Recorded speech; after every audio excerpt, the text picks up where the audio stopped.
Ya, kita bertemu lagi. Semoga saya mendapati Bapak, Ibu, Saudara-saudariku sekalian dalam keadaan sehat, bersemangat, dan selalu yakin bahwa kita dilindungi oleh Tuhan. Saya ingin berbicara satu pokok refleksi. Kalau virus itu, kalau corona bisa menular, maka kebaikan pun bisa menular. Sebelum kita lanjutkan, saya ingin berterima kasih kepada semua yang sudah subscribe, yang sudah klik like, yang sudah beri komentar, ada yang sudah memberi saya semangat supaya jangan berhenti berbagi pengalaman iman ini.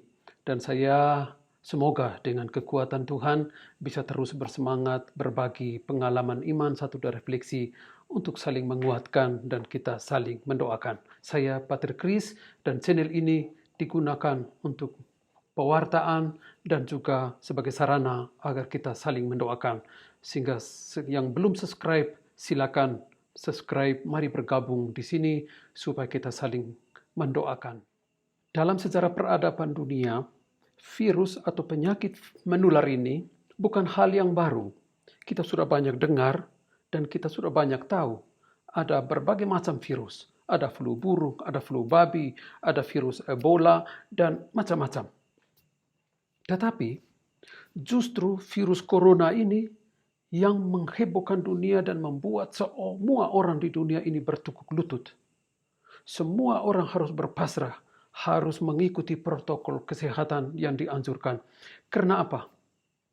Karena dia menular tanpa pandang bulu, status atau siapa saja dia akan bisa masuk dan mematikan. Corona ini membuat orang harus berpasrah. Corona ini dia menular dan begitu cepat menular, begitu kuat menular dan sangat mematikan. Dan itulah yang membuat orang harus berpasrah, harus berusaha untuk tenang di rumah, untuk jaga kebersihan, untuk cuci tangan. Itulah perlawanan terhadap penyakit yang satu ini. Corona menular dan mematikan. Tetapi di sisi yang lain, kebaikan juga menular dan memberi kehidupan. Saya sangat percaya dengan ini, saya sangat yakin dengan ini. Dan bukan hanya fenomena tentang corona, tentang virus yang menular dan menjalar kemana-mana, tetapi juga kita melihat fenomena yang lain, bahwa ada kebaikan yang menular dan menjalar kemana-mana di dunia ini, di Indonesia, di lingkungan kita. Kitab suci juga berbicara tentang hal ini, bahwa kebaikan itu menular dan menjangkit, serta menghidupkan. Kita lihat dalam Kisah Para Rasul yang akan didengarkan pada kita pada bacaan pertama dalam Ekaristi hari ini, hari Senin tanggal 18, Paulus mengalami itu sendiri, bagaimana kekuatan kebaikan yang dia buat untuk orang-orang yang dia wartakan dan dia baptis justru dibalas juga dengan kebaikan oleh seorang perempuan, satu keluarga yang bernama Lydia. Kita dengar bagaimana dia mengatakan itu. Sesudah dibaptis, bersama-sama dengan seisi rumahnya, Lydia mengajak kami, katanya, jika kamu berpendapat bahwa aku sungguh-sungguh percaya kepada Tuhan, marilah menumpang di rumahku. Ia mendesak sampai kami menerimanya. Itu teladan dari Lydia, yang setelah mengalami kekuatan Tuhan lewat Paulus, dia tidak bisa tinggal diam. Justru kekuatan kebaikan itu mendorong dia juga untuk berbuat baik kepada Paulus dan Silas yang telah memberikannya iman, yang telah mempermandikan mereka.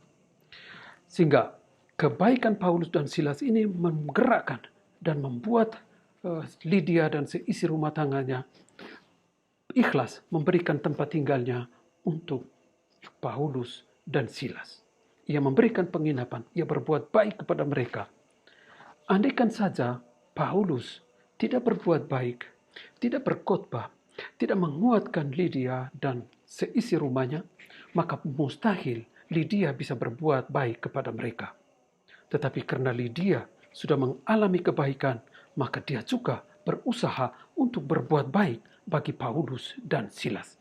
Itulah bahwa kebaikan itu selalu menular, selalu menjangkitkan, dan selalu memberi kehidupan.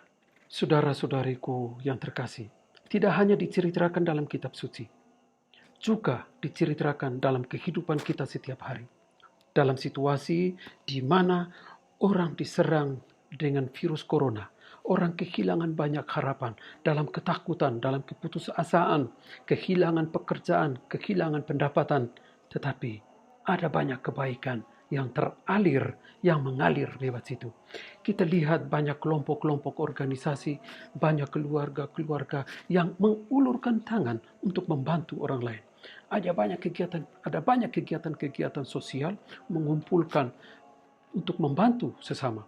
Entah dengan materi, dengan uang, entah dengan alat-alat kesehatan, entah dengan makan minum, kebutuhan-kebutuhan pokok. Ada yang membagi nasi bungkus, ada juga yang tekun berdoa setiap hari.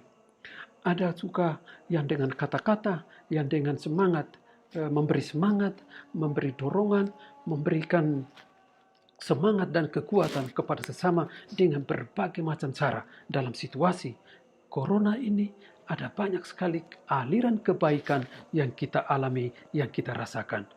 Itulah kebaikan, selalu menjangkiti dan selalu menghidupkan.